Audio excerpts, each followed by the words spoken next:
Hey, like, what do you do for work? Like, what do you say you do? I'm an incredibly evil person who's taking advantage of poor people. That's terrible. Like, okay. Like, Caleb, please help me. My finances are garbage. It might be one of my weaknesses. So, You ready for the Thunderdome? okay. Why are you qualified to give people advice? Bougie spending. I have a $3 million net worth, but I spend $5 a month at McDonald's. So you got out of debt and then you went back into debt. Yep. But then I didn't have any lunch. I didn't have any snacks. But I dropped 30 pounds. I don't care. Is there a reason why you don't just get on a training program? Are you not interested in it? So it's like, why have fun? You won't remember you had that fun anyway. You're dead. All right, that was a great episode. All right, see you later.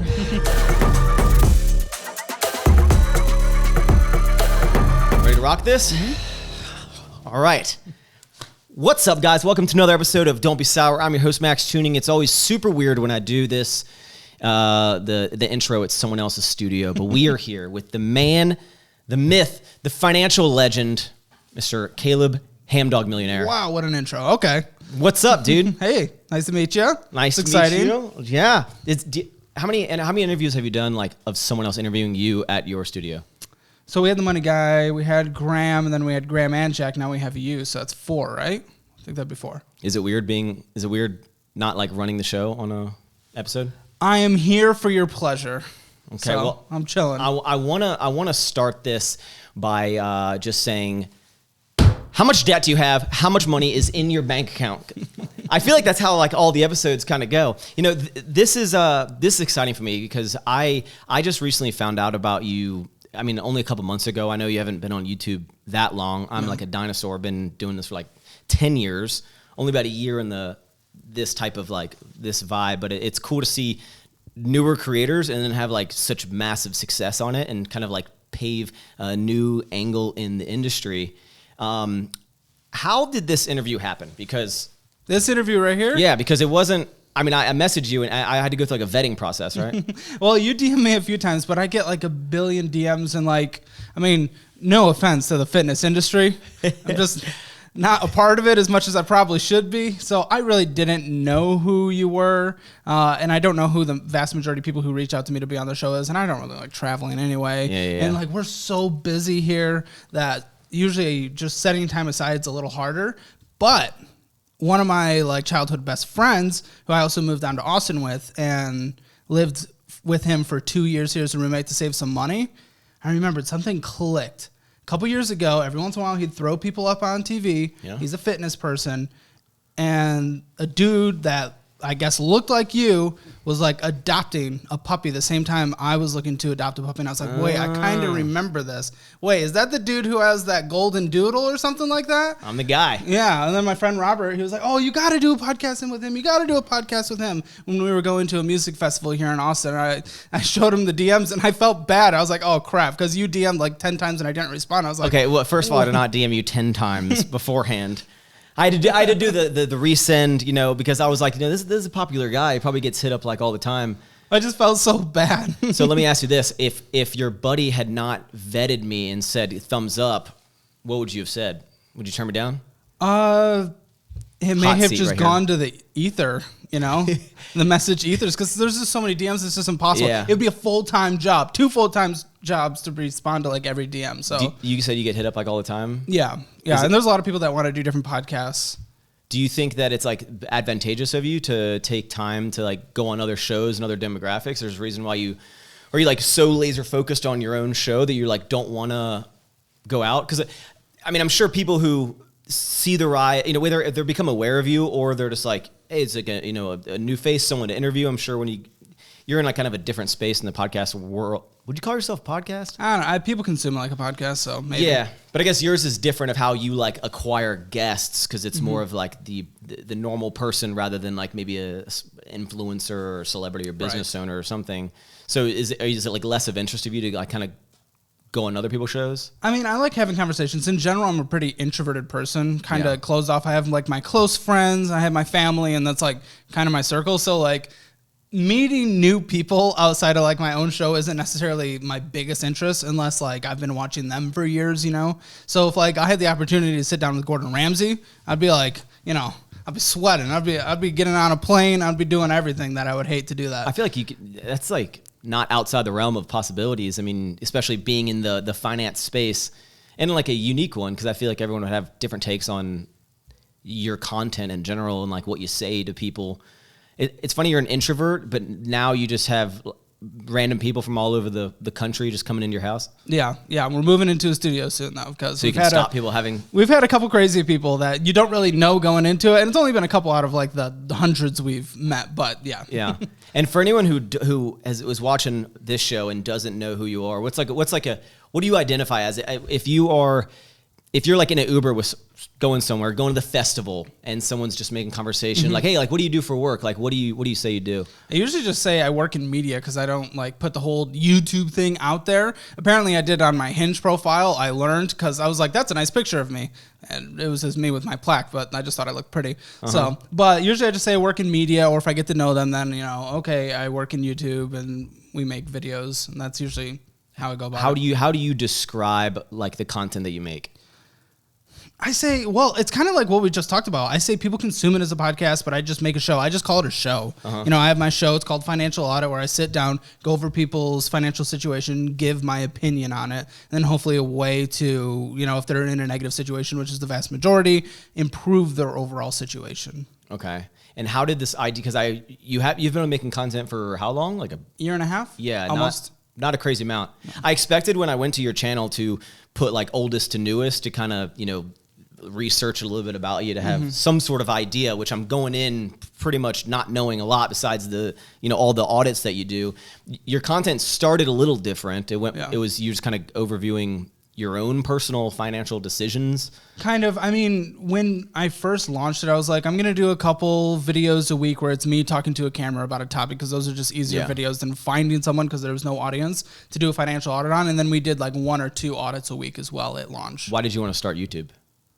I'm just in the creative space in general. I'm a very creative person. Well, I worked in product management, but what I studied in college was music composition. So I come from the world of just creative.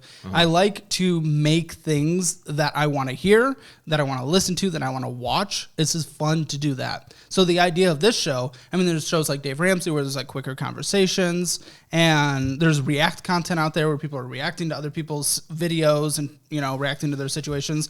I wanted the long form deep dive going into someone's situation content. It didn't exist. So just like the music that I write, this piece of music, I want to hear it. It doesn't exist. Okay, I'm going to make it. So I wanted to do that for this show as well. Okay. So, but your mindset of like starting a YouTube, you being really into the music industry and being a creative, how does that go from like, I get like, okay, video music, but how do you go from like, I'm in the music space, but now I want to make videos about finance, which, I love like listening to people talk about money, not in a boisterous way, but like just talk about finances and all that. That's why your channel is super interesting to me. And, but how is that just what you started with? Personal finance is something I've definitely been interested in as I learned how bad my situation was a decade ago. And I wanted to learn everything possible to get out of it, improve my life, and, get on a place where I had $250,000 net worth before I ever started YouTube video, which was really good for my age at that time. How old are you? I'm 28 now. Okay. So I started 27. Yeah. But when it comes to videos, I always enjoyed making videos as well. So like my cousin and I in middle school, we'd make stupid little videos. Yeah. My friends and I in early high school, we made terrible YouTube videos, terrible skits, and you will never find them because they've all been deleted and they're absolutely horrible. So I like the video making space. Okay. And then did you see a lot of because your first couple of videos before you started the financial audits, you were just you talking to a camera. You didn't see that much success from it. Were you setting out to try to become what you are today in terms of YouTuber, or was it just I make these videos for people like myself? So there's a longer story going into that. I'll try not to make it too long, but I was a little just not thrilled with the job I was at for a while. This is a company kind of on a downward spiral, and I started looking for other jobs, and I was applying, like mass applying for product management and operation jobs. Just I like the world of operations and I like the world of product management. I just mass applied on LinkedIn. With that, I accidentally applied for a YouTuber. Not going to say who, because I'm going to say some slightly negative things, even though I actually really like him. He's a cool person. It was just a bad experience. Either way. You're talking about Graham because you asked him. No, it wasn't. I was like, damn, y'all have a falling out? It wasn't Graham. He's a YouTuber based here in Austin, a few million subscribers, and He was looking for an operations person. I was like, I want to do this. This is cool. I've loved the video space. I want to do this. And I did a couple exercises. The communication was really rough. It was weeks in between communications. And he gave someone else a trial, let them go. And then he was like, okay, why don't you come in and try? I went and we had a conversation. It was like, fine, we'll give this a shot. Show up the next day at 8 a.m. Showed up at the next day at 8 a.m. He didn't show up. He wasn't there. I was like, all right. He was like, oh, sorry, dude. We'll do the paperwork tomorrow. I was like, all right. Showed up the next day, 8 a.m. He didn't show up. Like wasting your time. Yeah. And he was like, sorry, I'll be there tomorrow. Did it again. 3 days in a row. Nothing. And then the fourth day, for some reason, I had like a really bad panic attack. Really bad that morning. Like, something that happens like once every few years type situation. And I was like, sorry, dude. I'm feeling kind of sick today. And that's what I said. I was feeling sick. And he texted me back, okay, I don't think this is going to work then. I was like, okay. So you're like, you can't show up for 3 days, but if I have an actual issue. Yeah. And I was like, dang, I was so excited because we were going to make really cool videos. And I was really excited to be a part of that space. What can I do? Okay. Well, Graham Stephan, he's a creator that I've watched a lot of his videos over the years. Maybe I could go work for him for free because I've saved up a lot of money. I could survive for a while and just work for free. So I tried to get in touch with him, tried to get in touch with one of his co-hosts on his podcast, Jack. Mm-hmm. None of them got back to me. And then I ended up booking something for one of their employees at the time. His name was Alex. I booked a call with him. Yeah. Paid for a call for him to go over my website. And then I also asked, like, hey, how do I get a job? And he's like, you probably can't get a job. And I was like, shit, okay. So I can't get a job. So I thought about last-ditch attempt, filming an episode in their style, just talking to the camera like Graham Stephan did, showing that I know the style, that I could recreate the set. I ordered a bunch of stuff on Amazon, and I could do the editing, the writing, everything like that. And then as the moment came and the packages started coming, I was like, the idea of financial audit has been in the back of my head for months and months and months at that time. And I was like, I'm just going to record a couple of these. And then before we launched the YouTube channel, we launched in June, so the month before that, we recorded 4 financial audits and like 5 or 6 talking to the camera videos. I was like, let's just do this, and then maybe I'll just create a YouTube channel just for fun. So the videos started getting uploaded. At that point, it was more just a passion thing, and it's still a passion thing now, but there was no intention of making a living off of that. Making a few extra bucks, sure, that'd be awesome. But that was your hope, because you said you were in between jobs and you started the YouTube as a job, right? Well, I wasn't thrilled with the other job, and I actually ended up taking another product management job at that time. So I worked that job until I was able to quit it 5 months into YouTube. Because really, it just took off because the audience has just been insanely incredible and supportive, which has been so cool. So, it just started as a passion, a fun thing, making videos. And my friends always told me, like, I needed an extra hobby because I was just like, guys, I'm bored, let's hang out. Guys, I'm bored, let's hang out. So this is my hobby. Okay. And then it turned into a job. Was the original idea of the financial audit, which briefly overview what it's pretty blatant in the phrase, but like explain what a financial audit is. So people send us their documents beforehand. I go through the situation. I come out with a plan. Then I sit them down. I go through their documents individually, get their story, and then usually create a budget and like, okay, this is how you can aggressively navigate your situation, just as I did. Okay. And the way I go about it is based on my own experiences when I learn in what I've learned in the personal finance space. And over the past like 5 years, 6 years, I've just tried to learn anything and everything on the personal finance space. Like truly personal, not the business side, but truly personal. And then just having conversations with everything I've learned and then my own experiences and just giving my own opinion on their situation, how to improve their lives. Okay.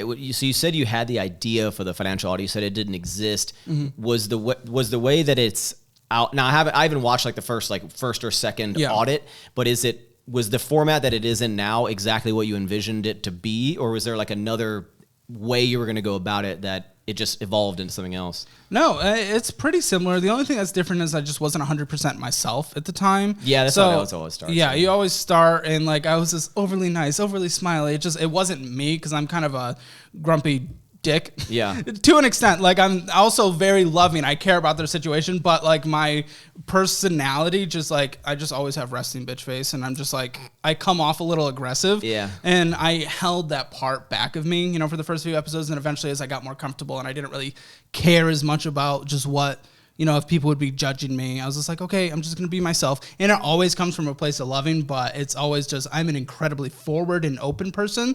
So I redirect that towards other people all the time, especially when I'm passionate about something. And personal finance is something I'm very passionate about. And when I see someone struggling, it's like, I need them to improve their life. I need them to improve their life. And it kills me when they just like don't care. Yeah. That kills me. See, I'm already getting worked up. But This is good. This is good. I feel like finances, and I've had to have some tough conversations with, friends, family, whatever, about maybe, certain decisions. And I feel like if you coddle people and you it's okay, just do a little better, right? Like you have to, not necessarily, it's not that we're trying to be mean, but I think you're just being like real and honest and like very like, hey, you're fucking up. Like, what are you doing? Like, stop this. Like, do you realize what you're going to put yourself in a couple years? And a lot of people have not had that before because they're surrounded by people who are just like maybe in the same position they're in, so they don't have that advice to be given, or they don't have this kind of like outlet. So I think what you're doing is really, really cool, and it's very interesting to watch. The finance space is... Your type of the videos that you make in the finance space is, I think, one of the more enjoyable things rather than maybe hardcore about investing or whatnot. Because I'm like, okay, I get that, but this is almost like real, and you see the struggles that people are having, so you can, I think, take tips from what you're saying, or oh my God, like that person, I'm doing the same kind of thing they are. I don't want to get in that position. I better make this, improve it in my life. So I think what you're doing is a net positive for the society. I appreciate that. I mean, there's certainly important conversations to have when it comes to the investing thing. And people always ask me like, what's your opinion on investing? It's like, okay, but I forgot the exact statistic off the top of my head, and it came out years ago, but it's like the average American can't come up with a $500 emergency payment.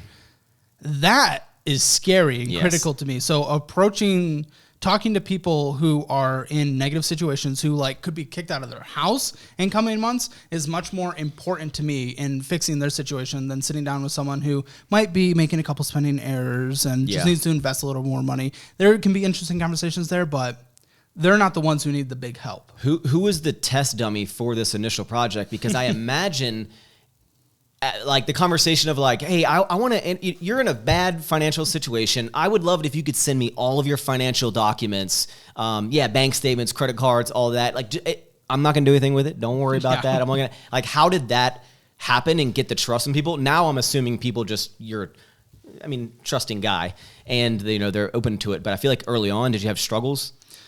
Because like I need this information. I can't take your word. I need to literally see. Yeah, I'm honestly, thank you to the people who came at the beginning, because I wouldn't trust someone just randomly that I never met to just send statements over, even after blocking stuff out. And now it's 99% of people from the audience of the people who come on. Yeah. But originally, like, there was no audience, there was no one to pull through. So I went to like a casting website in Austin, and even though everyone's 100% real, I was like, okay, who's probably willing to be on camera? Probably someone on a casting website. There was like a few models, a few, people who wanted to be actors. And I was like, come on the show. It's a new show.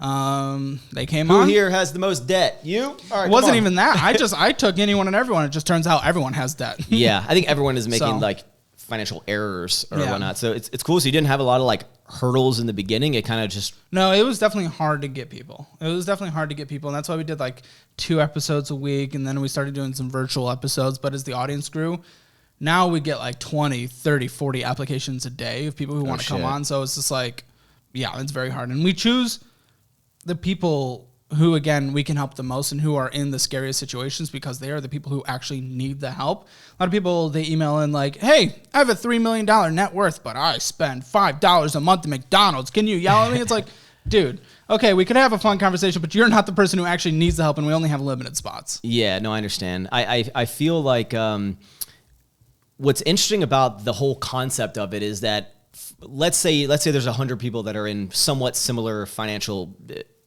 issues, right? Whether it be debt, spending more money than they're making, buying the taquitos, as you say, at the gas station and stuff. You would think that all these people who are applying and want to get on the show, hopefully, because the likelihood of like, I'm going on the show for clout is not there. It's probably more like, hey, I want some help or whatever. But you think you could watch one episode and be like, this is essentially what he's going to say to me, of like, oh, I'm messing up, like I need to get my life together. But it's interesting that like the people need to come here because they need to get like, figuratively smacked around a little bit in terms of like, hey, you're messing up, like stop that, right? Yeah. So I think it's interesting, and I've always wondered that, there's like old commercials you would see when it'd be like, help the starving kids in whatever country, like you see it on like the TV and stuff, right? And like they'd film a lot of these like very poor countries, and I'd always wonder, as I'm like, is there times of like, no, we need to really show how they're struggling. Like I need to find someone who's like even more now malnourished for this commercial kind of thing.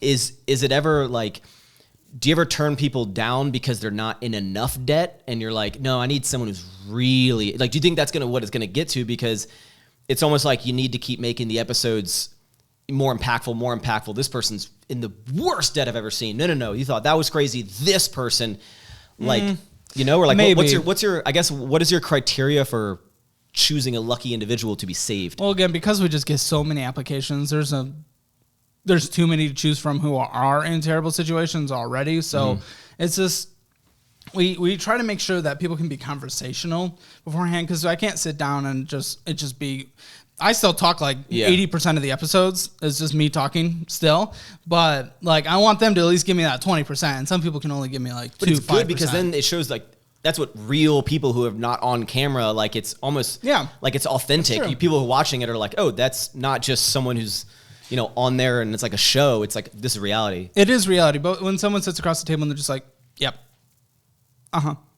that's hard to upload. So we do try to make sure that they're at least comfortable in the situation, obviously, because, first of all, once you come and record a YouTube video, we allow them to cut anything and everything they want, but we let them know, like, hey, once your video is uploaded, like, it's uploaded. So, like, make sure you're making the smart choice for yourself. Do you want to come on? You can cut anything, but do you want to come on? So, usually we don't pick, like, who's every once in a while, just for fun, like, months and months ago now, we had a model video, and like I saw that one. Yeah, we knew that would perform well. So every once in a while we'll throw one in. That's that, because honestly, that's just fun for me as well.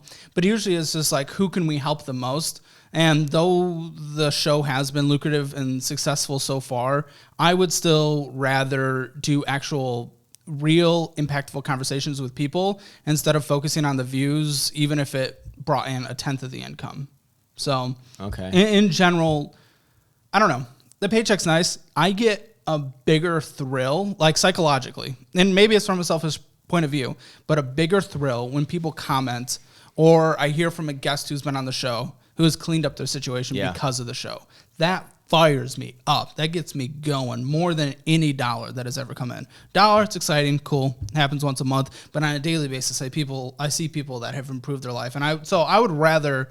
Yeah. So we don't structure the episodes only for, this is going to be crazy. Now, every once in a while, a crazy episode will just naturally occur, and then I'll usually post the day beforehand, like, I don't know how they did it, but somehow this is going to be the craziest episode. The one you posted today, you were hyping up as this one was, I forgot why you said it's so bad. Well, I just lost my mind in it. It pushed me to my mental breaking point, honestly, because we recorded a couple episodes that day, and they were both among the worst we've ever had, and we had to take a week off after that episode. Because you were just so stressed out Dude, about it pushed me to my mental breaking point where people just, first of all, they just weren't sharing all the information they had. So the situation was worse than we thought. Taking out paydays, payday loan every single day, making excuses. And I was just like, oh, I just couldn't. Like, it pushed me to my literal mental breaking point. And like, we allow them to cut anything, right? Right. But I don't cut anything that might make me look bad, because it's like, open, honest. Let's just put that out there. Whatever. Life's too short. I like being open and honest. Yeah. So even if something looks bad, and I think I looked bad a few times in that episode, I was like, fuck it. I'm going to listen to it on my my drive back to Houston later today. I feel like the show has so much potential too, because there's, I know the worry of, is this content going to, run its course of like, okay, I've seen one person. Yeah, they're a little more in debt than the other person. Like, I've seen it all, right?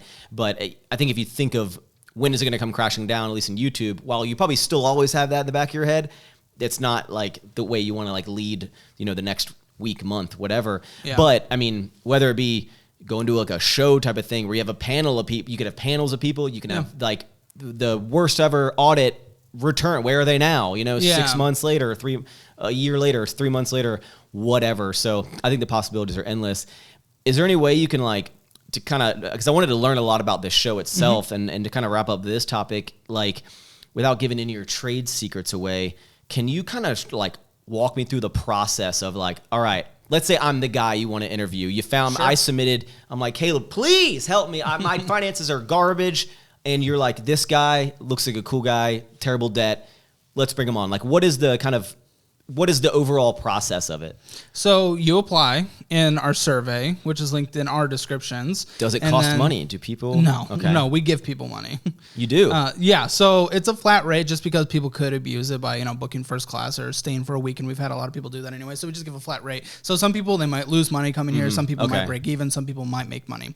And the flat rate increases with how well the channel does, and it'll decrease if the channel also does poorly. So, you're a man of the people, okay. Well, I also pay my employees 6 figures.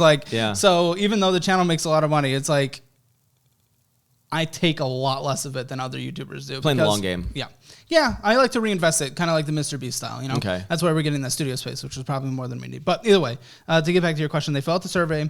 We have a producer. She's out there right now. You met her beforehand. She goes through all the applications, sees the people that think that we could have the most interesting conversation with, the people that we think we could help the most. And then she creates what we call profiles, which just lays out their situation and lays out their story that they gave us. And we sit down here for a couple hours each week and we go over them and we kind of rate them on terms of how much do we want to have this conversation? How much help do we think we can actually have with this person? It's like a sorority house. You're like, okay, yeah, next up, we got Tina up here, okay. It is. No, we look exactly right there. That's pretty much it. So it's like if someone comes on and like, wow, okay, we think we could actually change their life, we mark them as like priority number 1. Let's get them on. If there's someone like, okay, there might be an interesting conversation there, but maybe, there's not much that we can personally do. And we'll probably do like last priority. When you select the person, how long before that episode actually happens? That depends on just their travel ability. But what, like average, like a week later or a month later? Maybe. Okay. Yeah. All right. So they get here. What do you like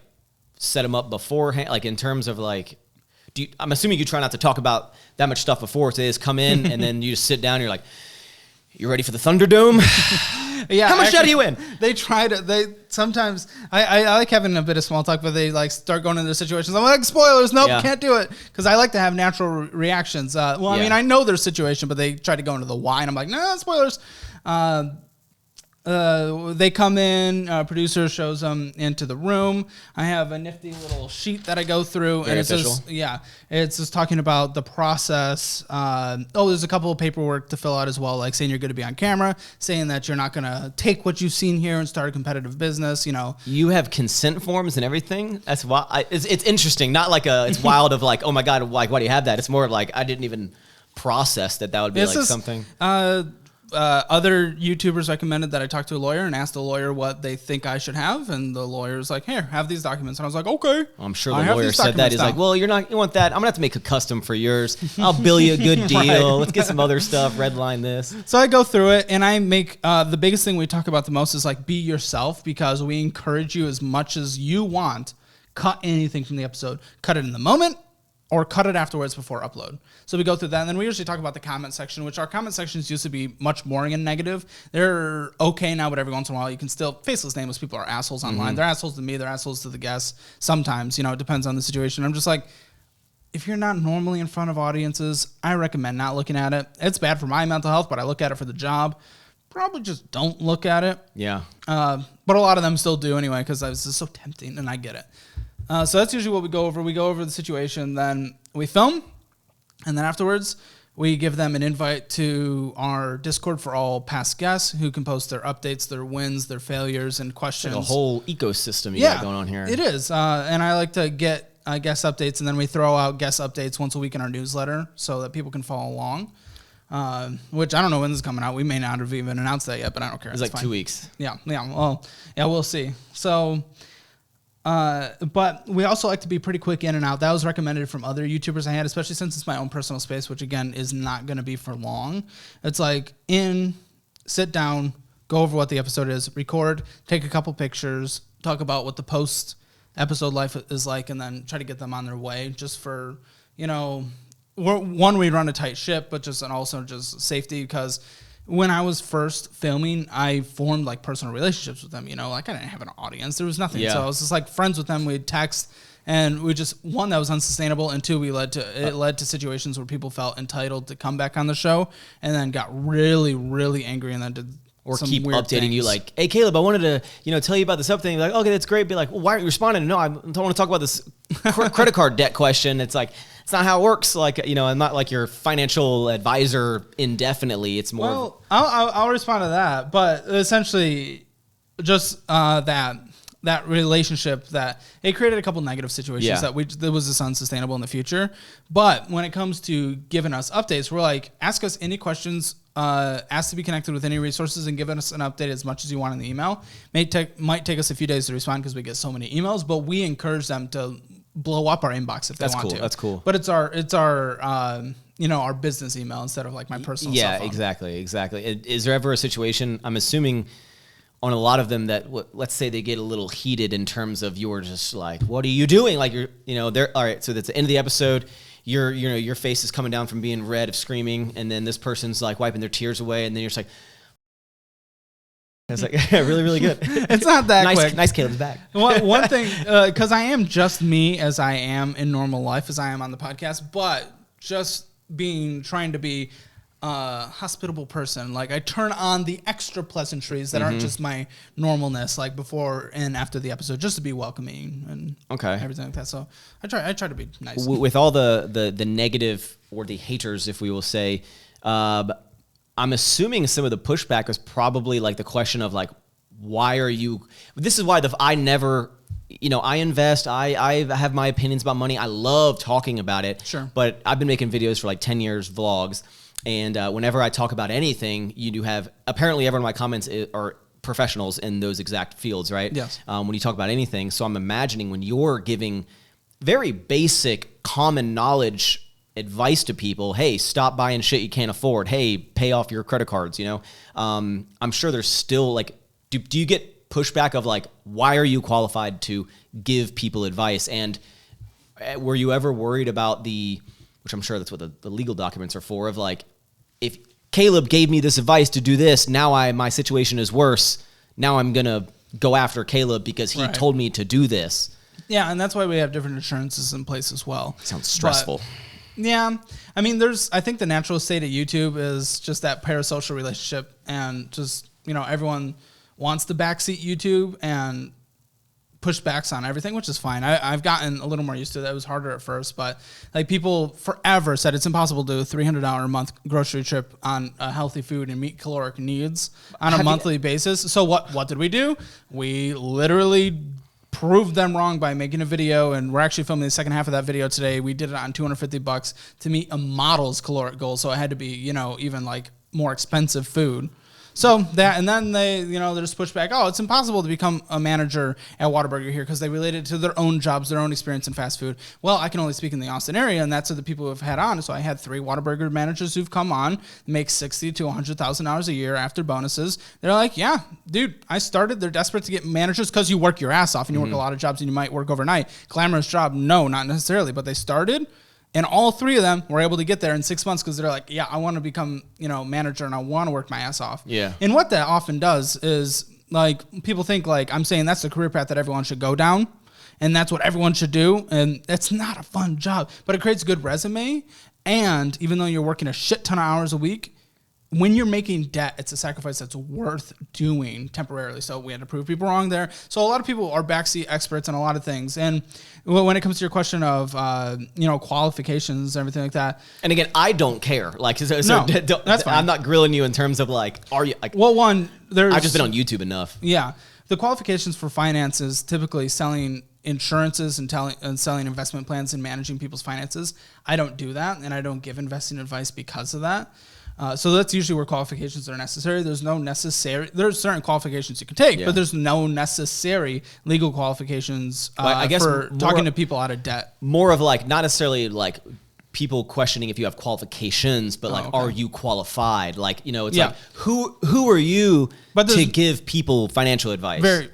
And the financial advice I give is like getting out of debt, controlling spending, budgeting, getting an emergency fund. That's usually where I cap it. And then I do very basics of investing, but not necessary investing advice. And there's no legal qualifications necessary for the stuff that we talk about. I feel like, I mean, unless people are extremely just negative individuals, like no one's going to disagree with like, pay your credit cards off every month. You'd be surprised. You know, invest into broad index funds, you know. Everyone's like, well, I could make 700,000 on Dogecoin. Why wouldn't I do that if instead of 5%, 10% every single year? It's actually interesting because a year and a half ago, for all the YouTube channels that I was a big fan of, like I had that parasocial relationship and I used to backseat YouTube. What I realize now is that really all that I saw into their content and their channel was like as much as like looking through, you know, a needle or whatever. It's like you don't really see that much. And I try to be actually as open and honest as possible so people see more when it comes to me. But now I get it. I understand it a little more that the backseat YouTubing does not work the way I thought it did. Do you get stressed out a lot about the negative comments, or do you? Negative comments, not as much. Negative comments, maybe a little. It can get to me if they like stack up a lot. And that hide from YouTube is a great feature. Constructive feedback is good. I like constructive feedback. A lot of people say when they're just like shitting on me that this is constructive feedback. And I'm like, all right, that's not constructive feedback. You're just saying like I'm an evil, terrible person. Okay, that's not constructive. Constructive feedback, give it all day. I'm all about that. There have been a few people that are like, they say I'm an incredibly evil person who's taking advantage of poor people by having them on my show. And it's like that's a stupid angle. It's a stupid angle, but this is where they come from. That's, I guess, just where they're, I don't know.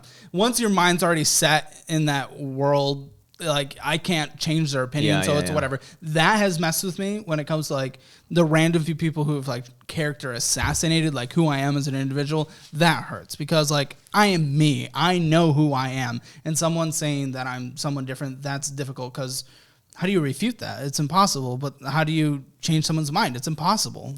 I think a lot of people probably who would, this is not the norm of people, right? This is not the normal mindset, but I guess the idea is, you know, it's a great concept of what you're doing, but now you should do it all for free. And it's like, you shouldn't make any money. You're making money off of other people's bad. It's like, yeah, but like, you can't think of it like that. Like, just like, if you want me to help more people, I have to grow the business. I have to hire people. We got to make money. So it's like, I gotta keep interviewing people. It's a wild world we live in that, you know, I feel like nowadays you could rescue drowning kittens from a river and like someone would be like, what did you ask if they wanted to be rescued? Like, how dare you, like, you scratched their arm when you pulled them out of the river that was infested with sharks, you know? It's like you're never going to win, especially on the internet. But I also just try to understand where they're coming from as well. They might not get the full picture and they might be coming from a place of positivity, like they have good intention, probably, you know, maybe I just assume the best in people and that's bad.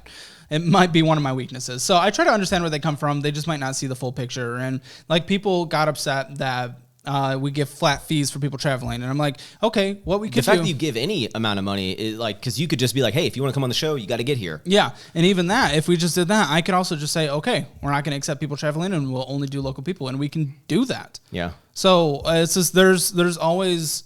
People are always going to find negative angles for every situation, but what I try to do is at least understand where they're coming from. And if they give positive, constructive feedback, like we've changed a lot of things on our show from positive, constructive feedback, and I definitely appreciate those. When people just come at you and they just try to beat you down, that's a little difficult. Yeah, no one likes that. And with all the success of everything you've been doing, with the success of like growing the YouTube channel, your life is elevated a little bit. You know, you got this beautiful home that we're in here.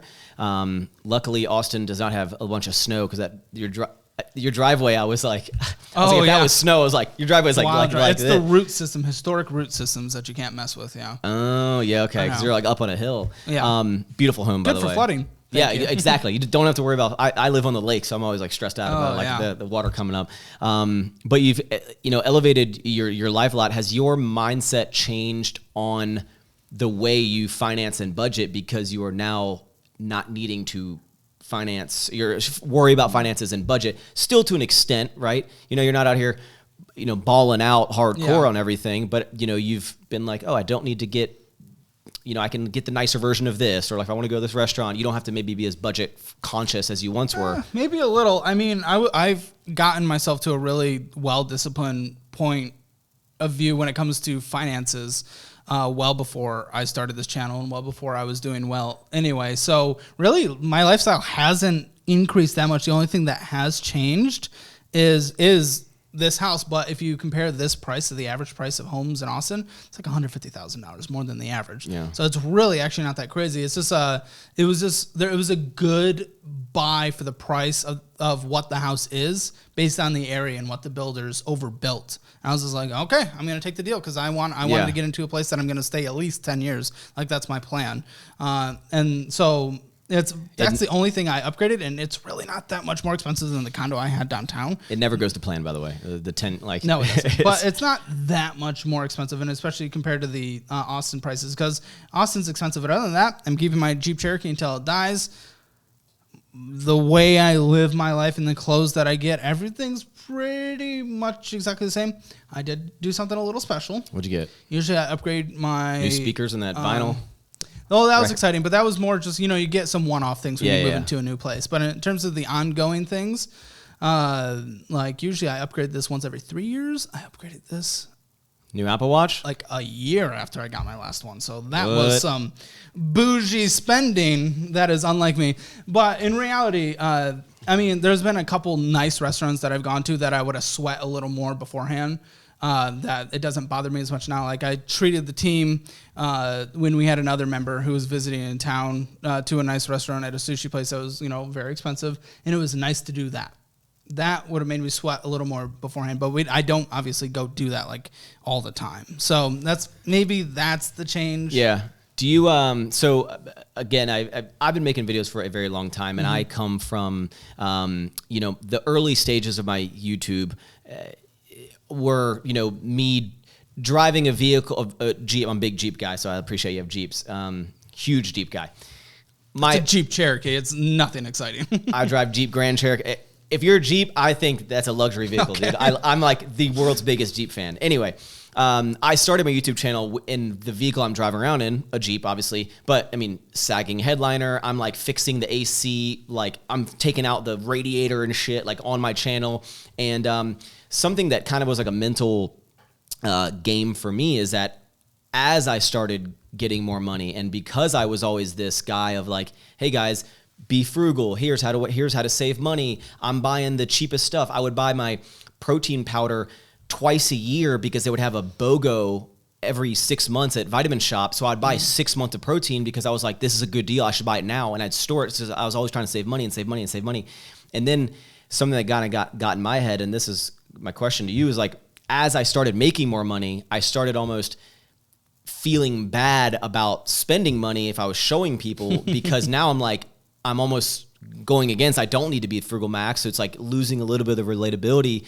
Do you think that as you gain more wealth, like you're going to elevate a little bit? Are you like, does it stress you at all? Like, I guess spending money on things that you normally would like recommend someone not, like, and people be like, wow, you're supposed to be the frugal guy, the budget guy, and now it's all out the window. Like, well, again, we calculated my spending when it comes to the income.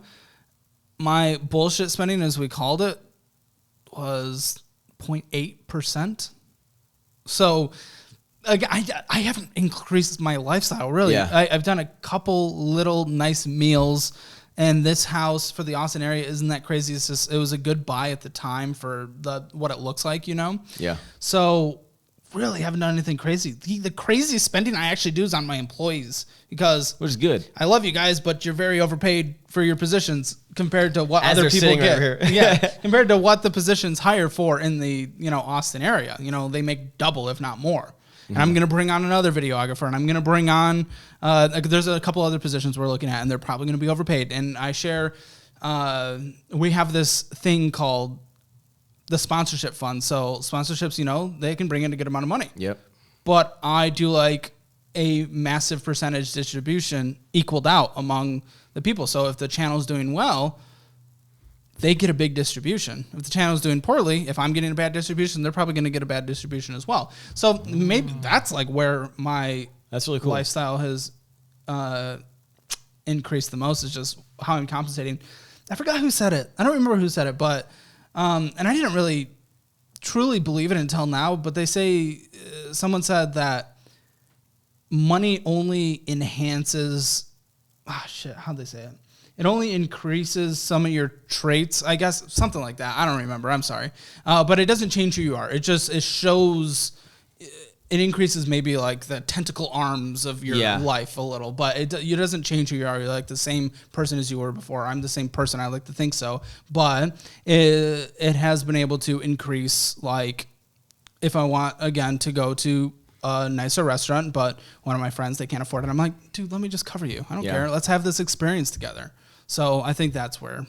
I think that's definitely one of the cooler things is taking away the awkwardness of the bill or the awkwardness of like, oh, we can't go do something. It's more like, no, it's like, let's all do this. Like, I want to do it. We all want to do it. If is the only reason standing between us, like the finances of it, okay, then like I can take that out of the equation. Let's go have a cool experience. Yeah. Let's have a cool meal. Well, of our friend group, I like the lowest weight. Our friend group is very diverse in terms of age and income, just because of different relationships and siblings. Our lowest income earner makes like $12 an hour, maybe. I don't know. And then there's me, and there's some people that make over 100,000. So it's such a wide range. And I'm like, if there's an experience that we should all have, of course I'm going to chip in. Let's just do it. Let's just all have this experience together because we're a really good group of friends. We're really close. And I just want to make sure that we actually get to live life and have all your friends that are watching this are going to go, yeah, we all got together and we all thought it'd be a cool experience if we rode on a private jet to Dubai. So if that's what it takes to get me on a plane. So in an episode you did with when Graham and Jack were interviewing you talk about this magical number of $15 million is what you need to ride off into the sunset. Yeah. Where did this $15 million come from? Well, really, I was doing like the 3% rule. Let's see. See, I'm not like I live my life a quarter mile at a time, you know. I don't do percentages, so it's just like interesting to see how people get to certain numbers, or you're assuming off interest rates. I mean, okay, so well at 4%, I think that equated to like $50,000. It's 37 after 3%. So you think you could slum it with $37,000 a month? I think I would be. See, I need 15 mil because I think I could survive on 40 grand a month in interest. You know? I still don't spend that much money. Everything pretty much either goes to the business or just investing. So it's like that number is just $37,000. This doesn't seem real to me. Like, what would someone do with that on a monthly basis? Honestly, right now, I could sell this house, and with the numbers have changed a little since those episodes because I was investing some into some properties that I owned, and there wasn't a return on investment at those times, but they're finally starting to be able to be rented out in my investment properties now that I've done the repairs to it. By the time December rolls around, from pure cash flow after insurance, after any mortgages, after property management fees, I'd get about $11,000 a month in pure cash flow. I could sell this house and I could live the lifestyle that I had before, which the only thing is different is the house, and I'd be set for the rest of my life. And I'd be totally fine with that and happy with that. So honestly, I could comfortably step away right now if I really wanted to and just get rid of this house. The reason I'm shooting for that insane number is because I'm competitive against myself. So it's like, may as well just create an insane goal and just fight to get there. Yeah. But if I don't hit there because I'm just myself and people don't like it on the show, like, fuck it. I don't care. I'm just going to do a show that I think helps people. And if that means, or if it gets old or whatever, and it brings in a tenth of the income, I'm having fun doing it, and I'm already set. Like, I'm good. So that's just a fun thing to shoot for as a dream, a pure dream. We'll see if it ever happens. I doubt it'll ever happen. If it does, it's What's cool. that mindset, dude? What? You're like, I really, really want this. I mean, it's not going to happen. I really want it, but it's probably not going to happen. It's honestly not a really, really want. It's more of just, I'm being competitive against myself, and I just like to shoot for something. Yeah, you set your goal. You got to be like, when I hit this $15 million, when I get this. But it's also, it's not disappointing to me if I don't. Yeah. It's really not. If you had $15 million in your bank account right now, what would you change about your life? Okay. What would you go I to the change? really nice sushi places. Yeah. Nobu delivery every day. Yeah. I guess the reason I'm asking why you're thinking is it's interesting to hear because I have, I think everyone has these like numbers. Like, it'd be great to on any level, like, it'd be great to have 100,000 in the bank, 10,000, 100,000, $1 million. Okay, now I have $1 million. I need 5 million. I need 10 million and 15.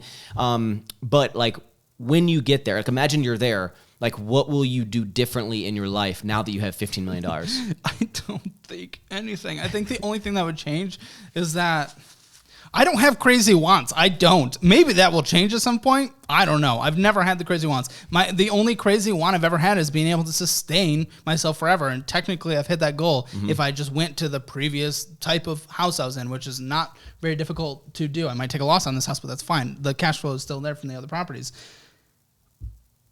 Give them a big, bonus, and that just be less stressed about this job. Maybe do like 2 episodes a week, have a little more free time. Okay. So if you had more money, you would not stress as much about the job, or? Yeah, maybe not stress about the job because I'm just competitive against myself. So I want to see the channel doing well. And I also want to make sure that they make money. Plus I like the idea of building a business. That's the exciting part of me. So I love bringing on more employees, and I just want to build something. That's just where my mind is. I like to build.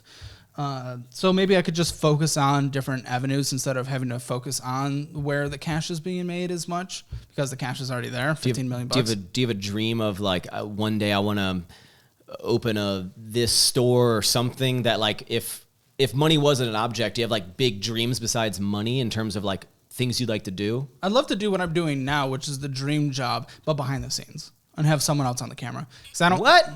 That's the whole reason people are here, is because I know, but if I get on and do the same thing you're doing, they're like, get this guy off. It's like, no, I know, but I would love to help other people start their channels, and help manage that, because I love the behind the scenes work in building a business. But the parasocial relationships and everything, and people, Caleb Hammer is taking advantage of people. I hate that shit. The only part I don't like about this dream job that I absolutely love is just that I'm out there. But I'm a pretty secluded, introverted person. I like just having my life, my friends. I don't need that. I don't need being recognized in public. It's fun. It's fun, but I don't need that. So I guess building a business, being on the behind the scenes, and let people have that dream. If they have the dream of being recognized in person, let them do that, and let me help them get there. Okay. So maybe that. Does like your distant future, is it wife, bunch of kids? Yeah, sure. If I find one, yeah. Dating pool's tough out here. I just got engaged last week, actually. Congratulations. Thank you. So I know I was single for like 7-8 years, so I know the struggles of. Well, I'm going on 28 years, but yeah, I get that. No, I mean, I've had a couple. No, but technically I'm still single now, so I count it. If a situation doesn't work out, then it's like, okay, it may as well not have happened, right? Because it didn't lead to the long term. Every girl that Caleb's like gone on a date with is like, did I mean nothing? Well, it's not usually. I think I'm the one that usually gets broken up with, so I don't think it's usually looked at that way. But yeah, sure, yeah, settle down with someone, maybe a couple kids, 1 billion dogs, 1 billion cats, and some cows. That'd be cool. My girlfriend has been showing me nothing but my fiance has been showing me nothing but these like long-haired cows that are like, oh, they're so cute. I know, they're so cute. In my room, then I had to be a vegetarian because I had this cow. I'd be like, oh my god, like your cousins are getting. I have a couple stuffed cows and cow things that I have scattered about cow the house. Guys? They're so cute. They're so cute. I'm a city liver, but okay. Here's a want. Here's an absolute dream. It's changed. His goals have changed. All right. Well, again, I don't need it, or I barely want it, but if I had to want something, maybe a place I could go to on the weekends that has cows and dogs and all these people all these animals that I could cuddle and love. I love that. Okay. That's what I love. So, okay. 15 million, I think you could do it. Yeah, probably. I think you could slum it by and have a couple cows. Yeah. With the goals. Now, do you, you're super open with your finances and and everything, which is cool. And the reason I'm like always talking about my YouTube channel is because like, I like to interview people on my podcast that I want to talk to. Sure. And, I've been watching your content for, a handful of months. And I appreciate people who are very transparent because I also am that way. And because I think it's important to show people real numbers and real reasonings why I'm doing it, and showing how much things cost, not because I'm boasting, but because this is reality. If you do this is what you're going to expect, type of thing. So it's super cool to see you so open with finances, whether it be how much you're spending, how much you bought this for, whatever. I know you've talked about like your net worth on the different years, which will be if you continue to do that, it'd be very interesting to hear, each year that you do it. Yeah, I plan to, yeah. I'll say the reason I am is because historically we know YouTube's a more temporary job for many people. Yeah. So if I'm all of a sudden blessed enough to be in this position that I did not expect to be, I want to be the person that I wish YouTubers were when I watched. Is open. I'm just me. I don't fake anything. And just be as open and honest as I can, because that's what I want other YouTubers to be. A lot of people, I think, still think things are fake. I think the reason, this is pure hypothesis, it's because of all the bullshit prank videos that have happened in the past where everything was fake. I think everyone thinks everything is fake online now, but it's not the case. So I just want to be the person that I would have liked to watch. Okay. No, I appreciate that. And I think that's one of the many amazing traits that you have, that people flock to the channel and the channel keeps growing. Something you were open about is the purchase of this house. Yeah. $900K, we'll call it $1 million, milski. Well, 6% interest. 900, but was it $100,000? It was like closer to 9 than a mil? Oh yeah, by like $90,000. Okay. So $900K. We won't round up to the number. 6% interest. Yeah. How did you justify extravagant purchase, very quick increase in income, because you've been doing this channel for a year? Yeah. Okay. Year and a half. Yeah. Year and a half. Rapid growth. Really not that much time. Not to say that it's like gonna go. I hope it goes to the fucking moon for you, bro. Thank you. But like very quick increase in wealth to buy I'm gonna say $1 million home. That's what $900,000 home at when mortgage rates are high. Who knows if they can keep going up? That probably wouldn't be the advice you maybe would give to someone. Well, it depends. I mean, it could have. If I looked at my situation, I mean, I don't know if you saw the video on the Money Guy channel. Who I did. Respect them. I love them. They're financial advisors. They're like, dude, you could have bought such more of a home if you wanted to. So I mean, and they're like the top minds of finance when it comes to YouTube finance. Like they have all the certifications in the world. They have all the degrees, and they're like the smartest people I know. And I love them. Love you, Brian and Bo, if you're watching this. Either way. They're like, dude, you could have bought like 3 times the house if you wanted to. This, again, for the Austin area, this isn't a crazy price. So if you're going to... Bro, I saw some houses that are like in the city, walkable to like... Yeah. What's the festivals? The ACL walkable. I mean... Which is where I lived. Nice homes, but nothing... Like this is wildly nicer. And those $5 million... Location. And I'm like...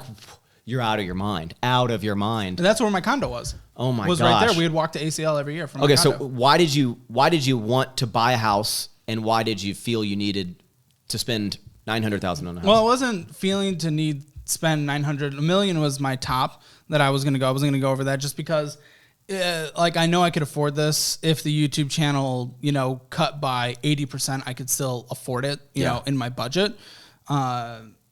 The business would shrink, but I could afford it in my own personal budget. So like that was a more longevity, like, okay, that's fine. I'm not going to buy something for what hits 25% of my income now at this moment, which could be the peak of my income. Yeah. So, but I started looking for a while, even before it was just the YouTube income. I said I spontaneously bought that. I think that was an over exaggeration. You said you hate patience and you looked for a house, couldn't find after like a week or two, and you're like, guess I gotta buy this one. No. I was looking for a rental because some people said I should have rent, but I was looking for months for buying a house, and I visited a few houses. This one I kept coming back to because I really liked it. It's close to my friends, and my friends are really important in my life, so that was an important thing. And I think it's also just what happened to other Austin neighborhoods. This is the next step for houses being like this being built in this neighborhood, in this ring of Austin. So it's as I plan to be here 10 years, and I know, who knows. But I think it's going to pay off in the long term just based on the history of Austin.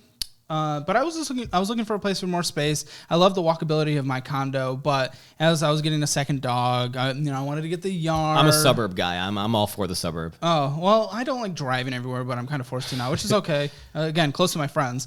I didn't like driving 40 minutes to see my friends. Yeah. That was annoying. So I wanted a yard space for the dogs. I wanted more space to build out more content. That was supposed to be a thing, but now we're moving into a studio, so it doesn't.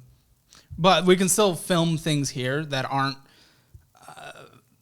inviting random people out. Right, so there's still more room here for that. And I mean, there's other hobbies that are just like building out. Like I have, an area focused on the music that I like to write over there, and that's cool instead of having it all in kind of a smaller box. So It wasn't a purchase I needed to do. It also wasn't a purchase that's mathematically bad. It's mathematically, especially, you know, according to the experts of the experts, well within my budget, even if the income gets cut in half. So, and again, I'm not auditing. I'm not like, yeah. I support you getting the house because again, I rented for a long time. I just bought my first house, I think I've been in the house for like 3 years ago. Oh, very nice. And then I just bought some land to build a house in the next like year. But so I rented for a long time, and trust me, I had people for the longest time.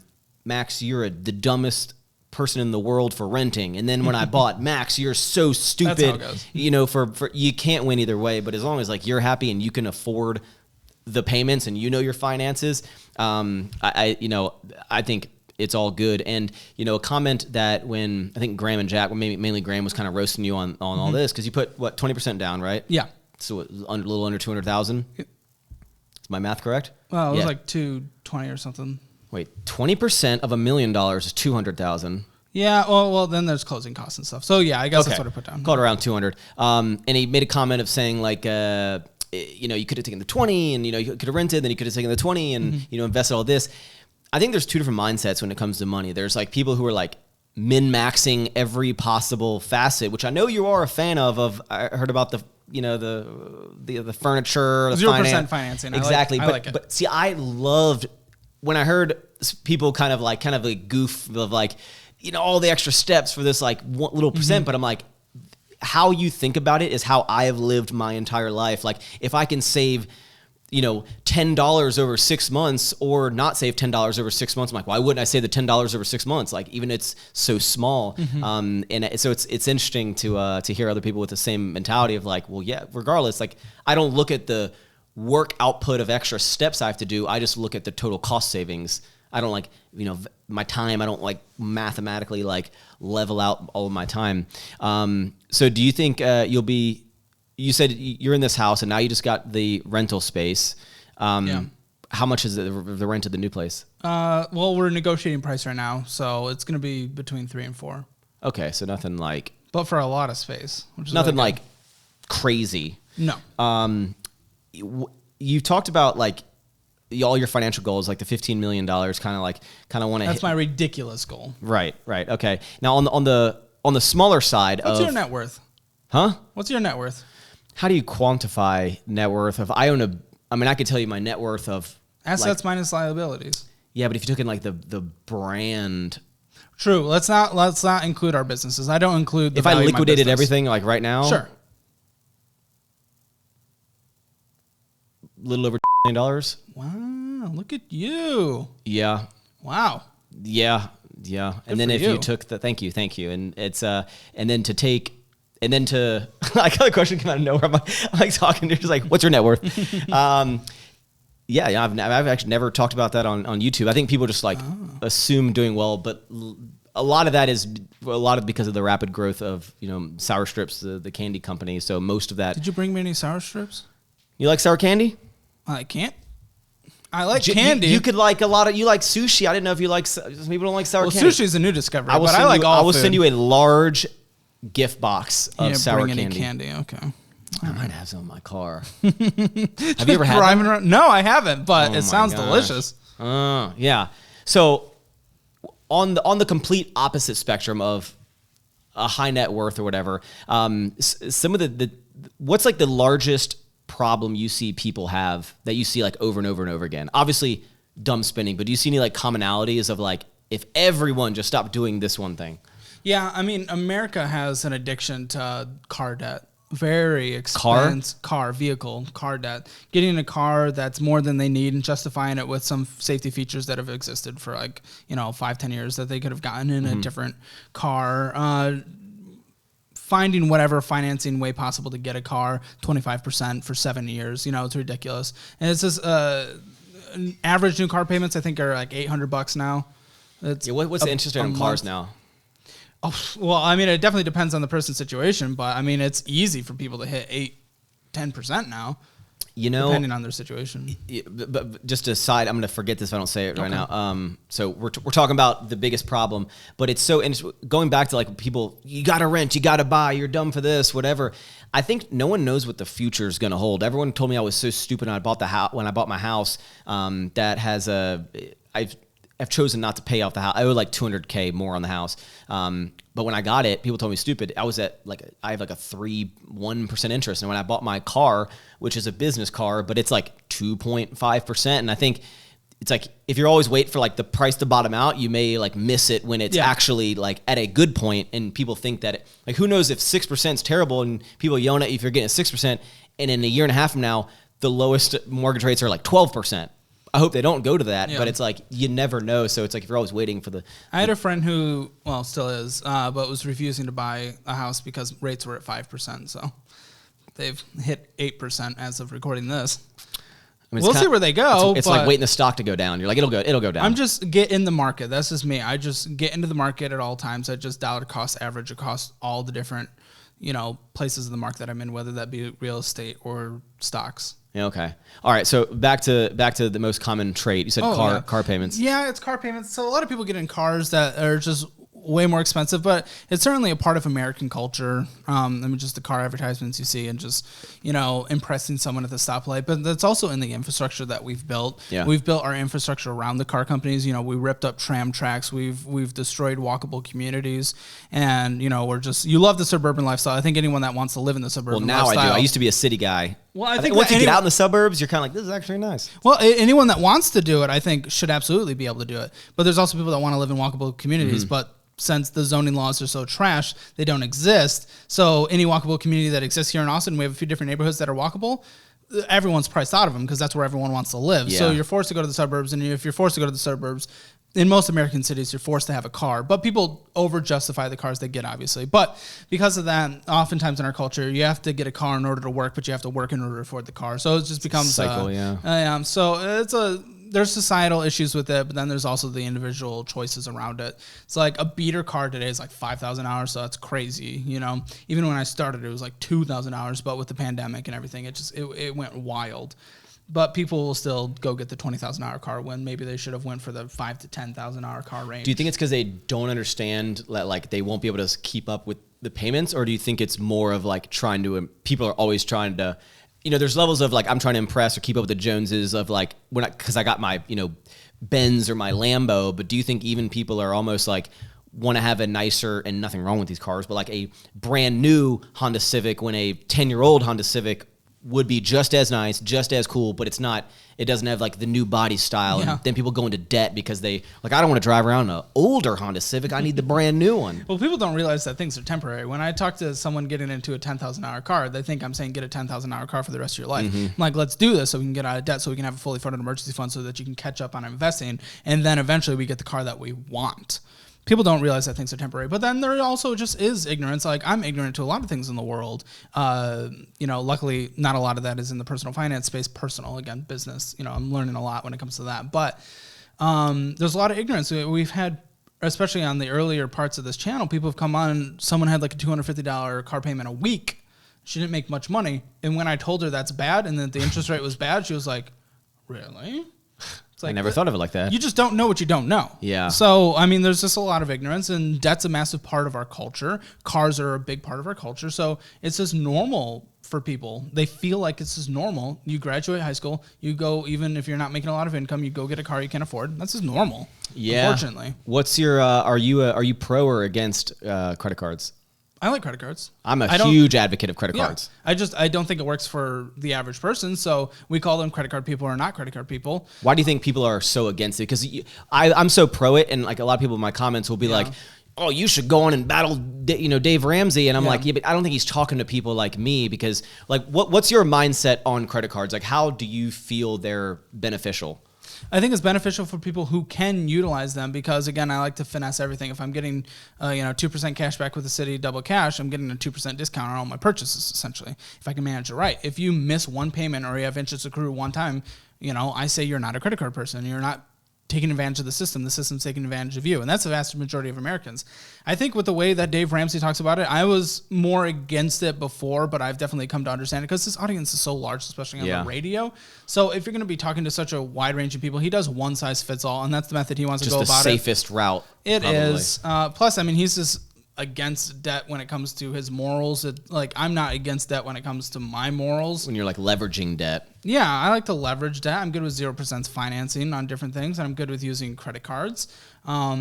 And, a lot of the places, the places that you're swiping credit cards, they're paying transaction fees, that give us the rewards that we're getting. But then there are people that are taking advantage of when they get the Credit One sent in their bank, and it's masked to look like their Capital One cards. And they're like, oh, Capital One card, this is so cool. Let me take it out, and then they get these terrible fees, and they are preyed on. So. Yeah, it's just like, I guess people's mindset. It's like when I went to.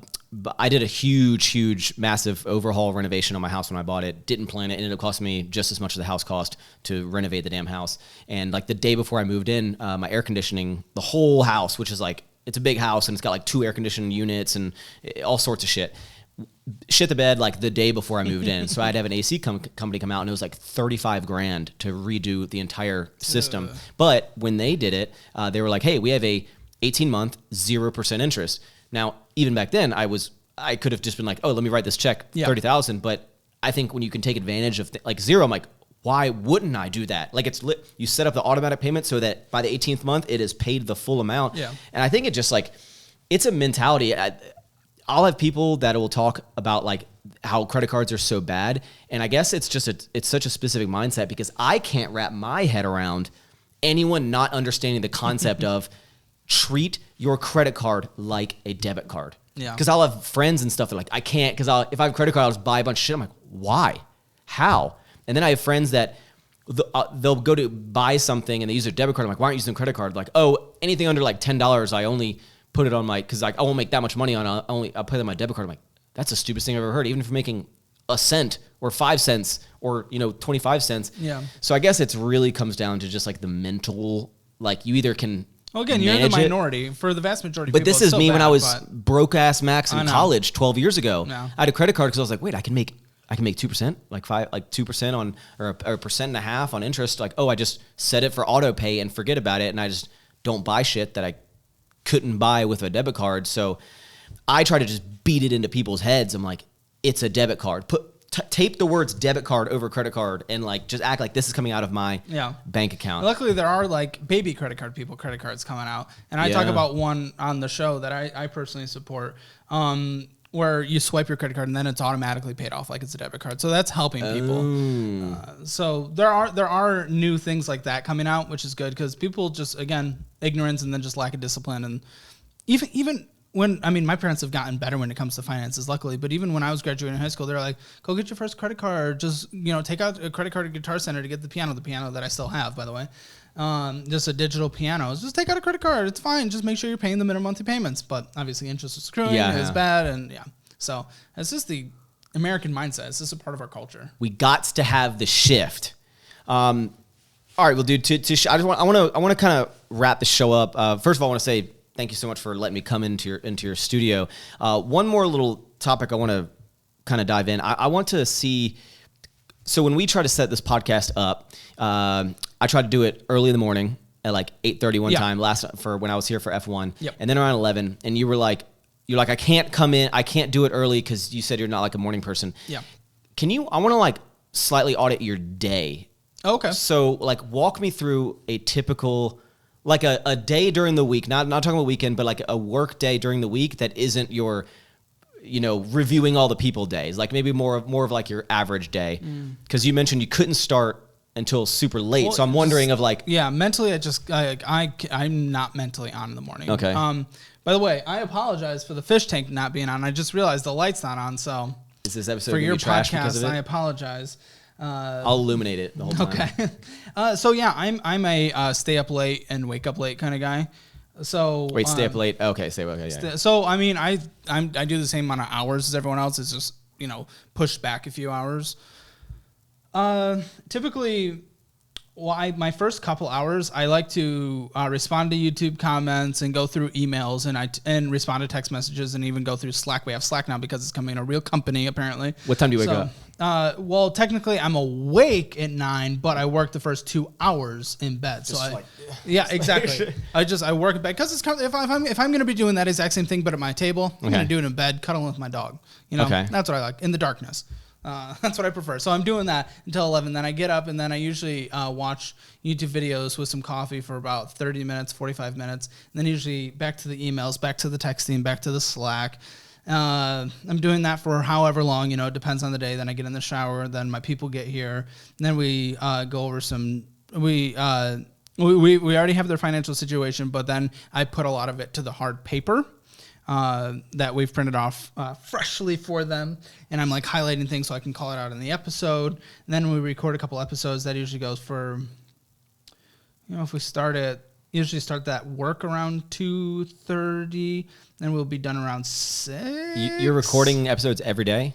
Most days. Okay. Because we like to make sure, because not every episode is going to be good, even if they have a situation that we can help. Again, if they just say, yep, you just can it. Not canon. You're like the Shark Tank people that went on Shark Tank, but their episode never aired. We just put it on what we call the backlog, but we also want to make sure we can take time off eventually. We just took one of our first weeks off ever. Oh, I see. So you eventually we'll post them. Record. Yeah, eventually. Maybe. You never know. I mean, you never know. There's no promise that any episode will ever be posted, but so we do that, and then that usually ends around 6, and then 6, we plan for the next day. Maybe we record a couple extra things that we have to do. Then we go our separate ways for work, and then I'll eat dinner, and then I probably do.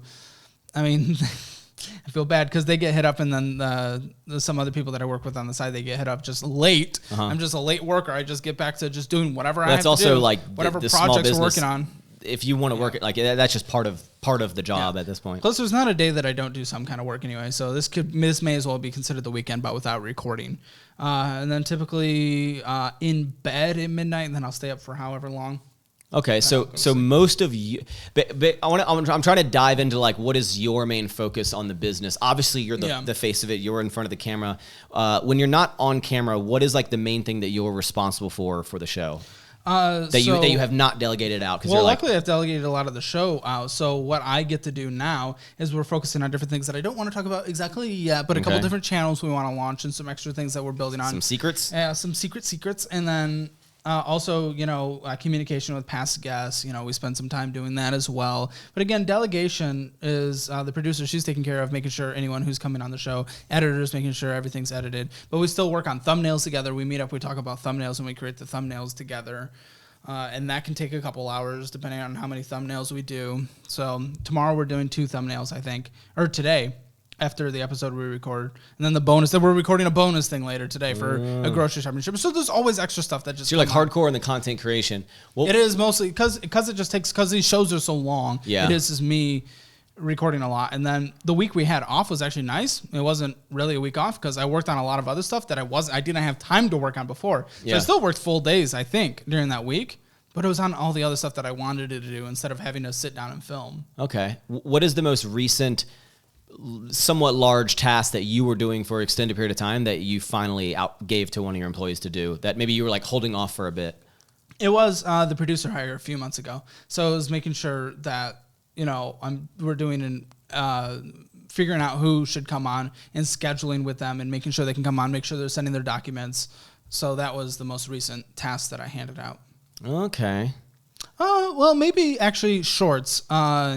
Shorts, my editor was editing some shorts, but then also I would post the shorts and do hashtags and titles and everything like that. Now that's actually been outsourced to a company that does that really well, and they post on TikTok and YouTube shorts for me because they're just more focused on it. They're more specialized in it. They understand it better than I do. How do you feel about the ability? I know you're trying to obviously hire a bunch of people, and you have all the different editors, but as more and more as AI tools come out of, for a long time I had a videographer who he was very adamant about wanting to edit the podcasts. And then when Autopod and stuff started coming out, we're like, oh, you don't need to sit there and cut between multicam, on the cameras. You started trickling out to AI. Is there a point when you're still would rather give it like a job. Again, creating shorts, for example. Now there's websites and programs. There are. You take the link, throw it in there. It'll give you 50 different shorts with subtitles, in 10 seconds. Yep. And it's kind of like, how do I justify paying someone to sit through and pick out shorts? Like, yeah, they could probably get a little bit more optimal, but is having a 20% less optimal short, but for a fraction of the cost, what's the give and take? Is it actually worth that extra 20%? Maybe. I mean, maybe at some point, but I like working with people and I like collaborating with people.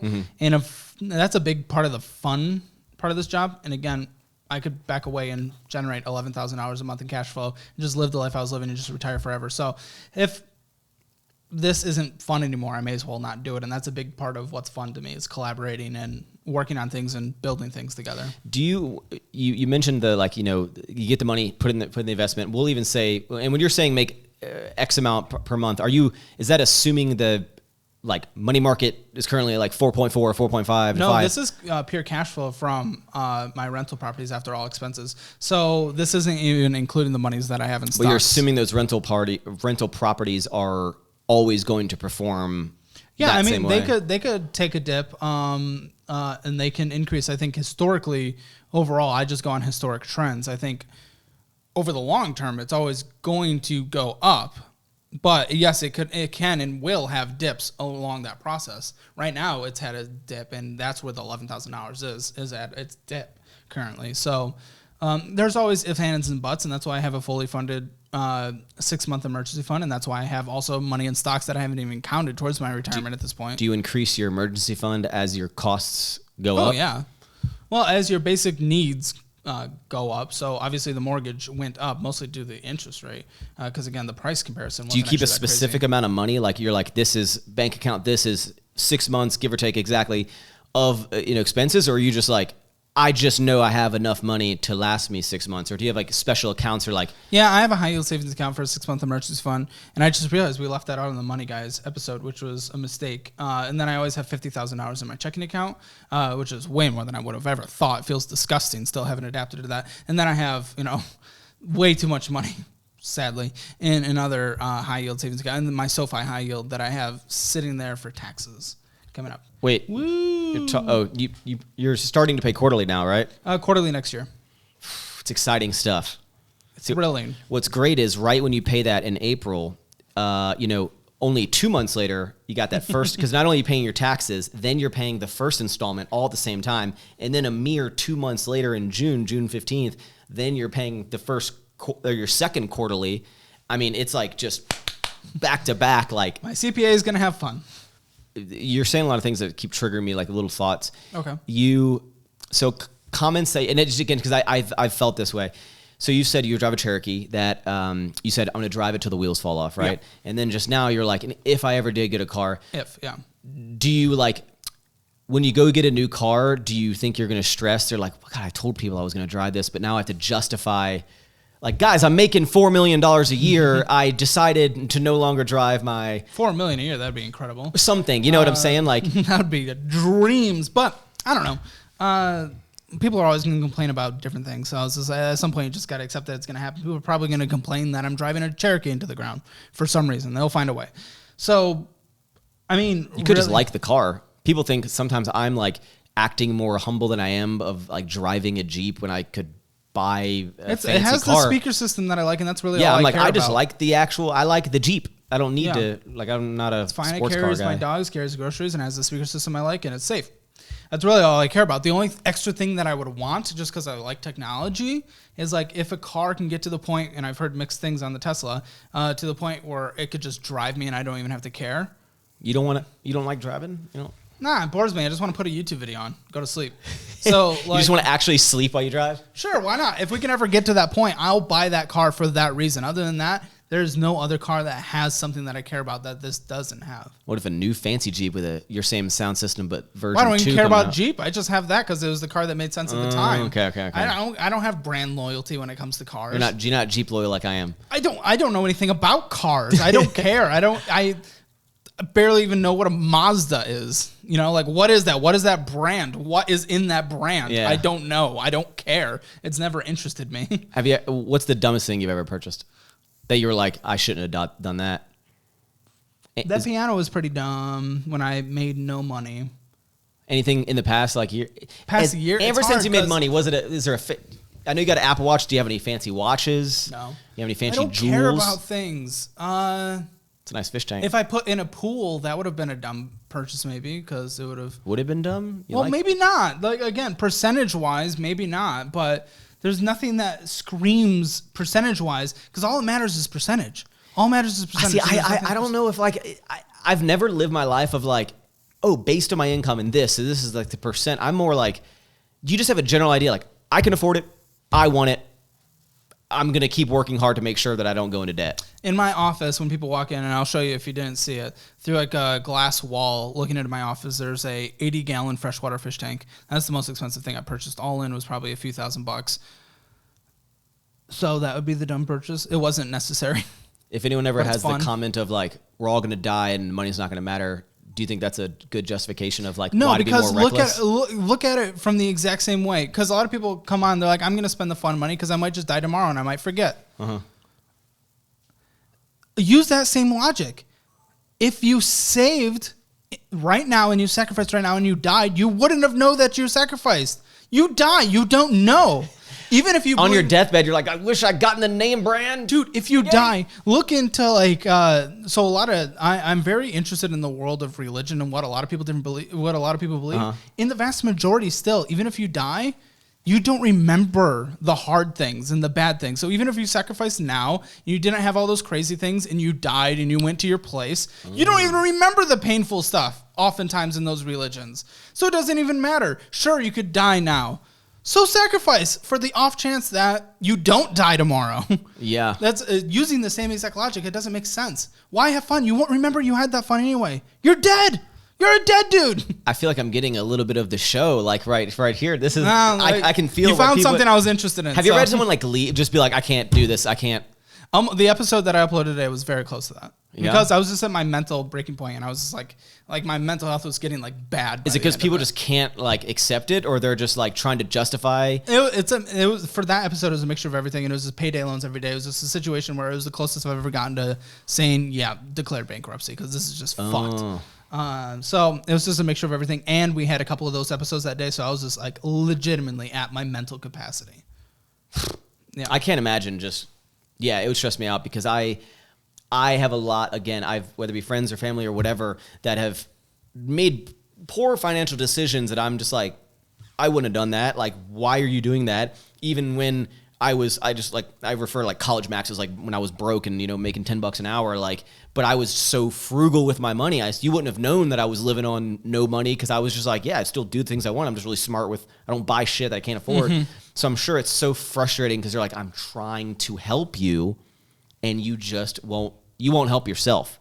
And I feel like a lot of people, it's so great what you're doing, man, because people need that tough love. People need that, high energy, kind of aggressive, like, stop being stupid. Like, well, you probably think about that way with health. Do you not with other people? Like, I know for myself, I need to eat better, and I've gotten to a better place with that. Luckily, why don't you financial audit your health? You're like, I pretty much have on myself, but working out, I need to work out. I need to get my cardio fitness level up, even if it's just something minor I need to do. And even still, even if I eat well for a couple days, then I'll just have a really bad day when I'm hanging out with friends, and we just go and get something called Gordo's here in Austin, which is massive ass donuts flooded with delicious stuff on it, and then it's just like all ruined. And like, my weight's been steady for a while, but I need my weight to go down. When you give people advice, do you essentially cold turkey them of like let's say they're buying 10 ridiculous things every month? Are you like, it's not like cut it out. It's like start like only buy 8, then only buy 6, or only buy half. Do you ever give any sort of like taper it? I'm situation to situation always. So, and nothing's ever going to be one size fits all. When people have a larger room in their budget after I give them a strict budget and then I see what their income versus that is, like I'll give them a couple subscriptions or, I can do that. But that's usually rare because typically what comes in, people have gotten themselves into such a bad situation where their minimum monthly payments on their debts versus their income, like they only have a couple $100 left over. I can't give them any room. It would be irresponsible for me to do so. But what I typically do when creating out a budget is I round up to how long it's going to take, because I'm like, there's going to be a transition period between, now and then going cold turkey. So we do give that, little wiggle room there, not as an excuse to do something, because I don't like people saying like, yeah, but like I could mess up. If you're already pre-justifying, like fuck off in my mind. So, but I know that there are going to be realistic things. We're just not going to say what they are, because I want to give them a reason to do so. Well, so I just put that into how long it's going to take. The angle I'm getting at is like, you can achieve your fitness goals. I don't know what fitness goals you have, whether it's 180, but I have 3 times. I've just yo-yoed. How much do you weigh now? 210. Okay. So you need to lose 30 pounds. Yeah, but I've done that a few times. I just yo-yo over the past few years. I just yo-yo because I cold turkey and I get really into it. You shouldn't cold. I know you shouldn't cold turkey. Like you can for health. Yeah. You can. I'm more for like sustainability, because you're not trying to become 180 and like hate yourself how you got there. You're trying to like live the same life that you want, make some tweaks here and there, similar to finance. So it's not about cutting out Gordo's. I know. It's about, okay, when I go to Gordo's, what do I get? Have you been to Gordo's? No. Oh, you should go to Gordo's. How many donuts do you get at Gordo's? Well, one, because they're like this. Okay. They also have there any burgers, smaller options? Donut holes, but they come in a big portion. There are burgers, but the buns are donuts. Have you ever been like, hey, Johnny, Bobby, whatever, like, why don't we split a Gordo's? So I did with her over there the other day. You start with that. You don't cut out the Gordo's. You're like, hey, if I go every week, I'm going to get half for 3 weeks. And then I'm going to go every other week. It's my competitive nature again. I'm competitive with myself. So once I start seeing progress, I want to cut anything and everything to get that progress. So that's where I get to the point where like my calorie intake was dramatically less than, it would be on a sustainable way. That's because I'm excited about the progress and I get competitive with myself. And I'm like, I'm going to get there. And then all of a sudden something happens and I'm very routine driven. So if I get in a routine of like, even now, my bad health isn't that I just eat a shit ton in the day. It's like I have a okay breakfast, it's nothing crazy. Then a couple snacks, if I even have that. Like I don't even know if I'm gonna have that today. But then with dinner, I just get something that's bad and big, and I binge it. And that's my bad health trend. I could fix all this for you, dude. I bet. Please do. It's because it's about longevity and sustainability. It's like, I think the problem similar to with finance about how people think it's impossible to get out of debt, impossible for them to ever create wealth, because they look at the extremes of it, or like I have to go extreme. Like if I'm gonna save more money, I have to eat peanut butter sandwiches for the next 18 months, right? Whereas like even for health, for losing weight, I'm not talking about like the health aspects. That kind of hopefully is a byproduct of it. You're improving your life, but just like the health thing or to lose weight, it's not about cutting out all these things. Like when I get fluffy in what I consider my fluffy in like the off season, like winter, like right now I'm just gonna eat whatever I want, right? I'll get up to like 180 and then or like 175, 180. And then my like super lean is 160, right? So call it 15, 20 pounds. It's like clockwork, because right when March comes around, I'm gonna do the exact things, but like I'm still eating Chipotle every day. I'm still eating Chick-fil-A every day. It's just when I go to Chick-fil-A. What do you get at Chick-fil-A? Well, am I in off season or on season? On season. On season, grilled chicken sandwich. Their grilled is kind of just crap though. Okay. Let's say you get the fry. Have you ever had their bare naked nuggets? It's like, I'm choking. My dog loves them. Yeah, I'm sure the dog loves Okay, them. we'll go with the regular sandwich, the regular Chick-fil-A, or the spicy, whatever your meal is. Yes. When you normally go, you get the combo? Chick-fil-A Deluxe. Okay. Large fry. Okay. You get the small fry for a bit. Then you just don't get the fry. Well, you didn't hear my second part. As a sweet tooth, I get the shake. I get the shake. Oh, yep, I get that. It's good. It is so good. But it's just like how you probably are trying to like rattle into people's heads. They're like, just stop buying this shit you can't afford. And they're like, I don't know if I can do that. And you're like, I don't, like, it's like you're like overheating, you're like, just does not compute. That's the same thing. It's just about the self-control of like, but I want the fry as well. It's like, I know you want the fry, but you gotta sacrifice the fry.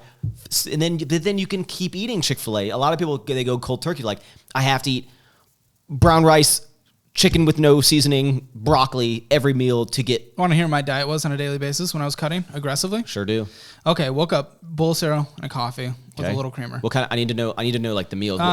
Frosted Flakes. Okay, are you Frosted using Flakes? A bowl of cereal, what kind of almond milk because lactose. Milk? Okay. Don't want to have the poos all day. But don't they make sugar-free almond milk? Well, I did the 30 calorie. It was the sweetness free. Okay, we're doing good. Just a bowl of cereal, average bowl, wasn't crazy. No. Do you know what a serving of cereal actually like is? a half a bowl, right? It's not much. I mean, it's like what you could fit in your hand. But what I did was a bowl. Okay. And then so like a cup of coffee with just a little bit of creamer. So your breakfast is already like, you're already over 50, 60 carb just in that cereal. Yeah. But then I didn't have any lunch. I didn't have any snacks. And then in the evening, what I would do is either an apple with some peanut butter or a third cup of popcorn kernels with a little bit of oil and some salt. And that's the rest of my day. You would eat. That was my cut. That's terrible. It was so bad. But I dropped 30 pounds in 3 months. I'm trying to, I don't know how I'd compare this to finances, but like, probably I go like moving into like a shack where the water's leaking. Yeah, exactly. It's like when someone tries to explain when they diet who doesn't understand the simplicity in losing weight, because it's all just like with finances, it's math. 3,500 calories is a pound of fat.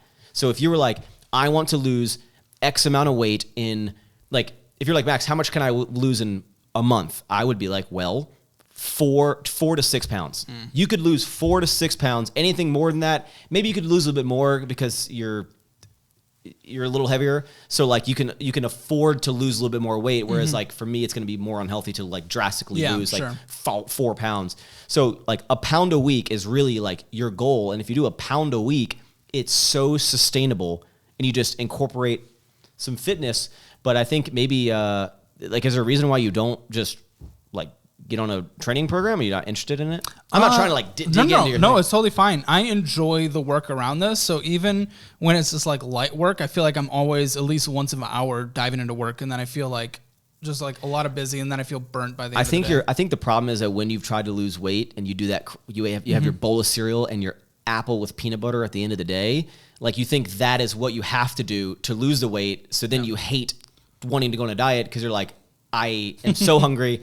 These meals, they're delicious meals, but like, that's all I can eat. So it's just like, it's well, and it was obviously proven wrong because I've yo-yoed back up 3 times. So, I mean, it's been proven wrong. So you got down to your ideal weight and then you went back 190. Up? So my peak was the second time when I yo-yoed back up. It was so you got out of debt and then you went back into debt. Yeah, basically health-wise, yeah.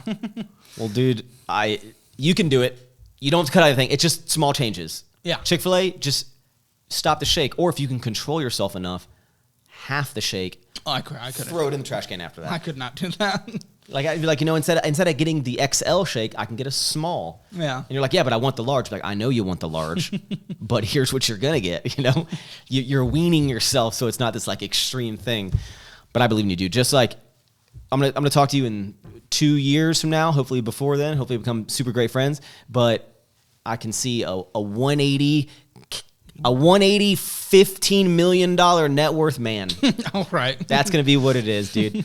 But I want to thank you so much for letting me come into your beautiful home and come on your show. I know you're a very busy man, and I think the people are excited to hear a little bit more about the behind the scenes. Is there anything you want to leave of teasers of what's next? I know you hinted. Is there any vague things you can say of what the future of your...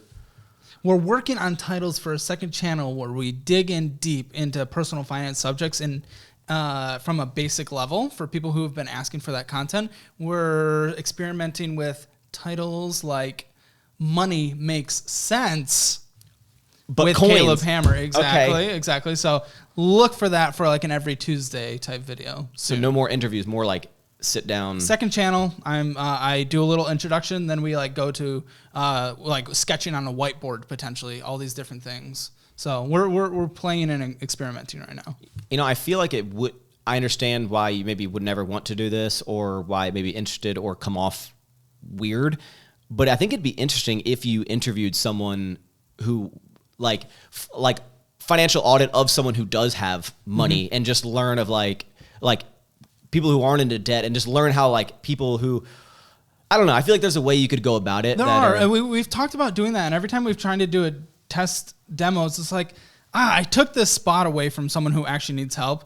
And then I've already bonus episode on YouTube, Spotify, I've seen like 500 podcasts that already do that. They sit down with a successful person and how are you successful and all this stuff. And I'm like, yeah, but you could spin it into your unique way of like, let me look through your, like, what does someone with money, like, what are you spending on a monthly basis? What is, but I don't know. You'd have to think about it because it could come off like, yeah, just buy whatever the fuck I want. Yeah, just order whatever I want. Like, pretty cool. I don't budget for shit. I don't need to. I just like, is what it is. But super cool stuff you're doing, man. Really excited to see the future of everything. And I'll be still tuning in. And so if you're watching this amazing podcast, you want to check out more from our man over here, then go down in the description, check out the financial audit and all of the additional channels that he may create. That will wrap up this episode of Don't Be Sour. Thank you so much for tuning in.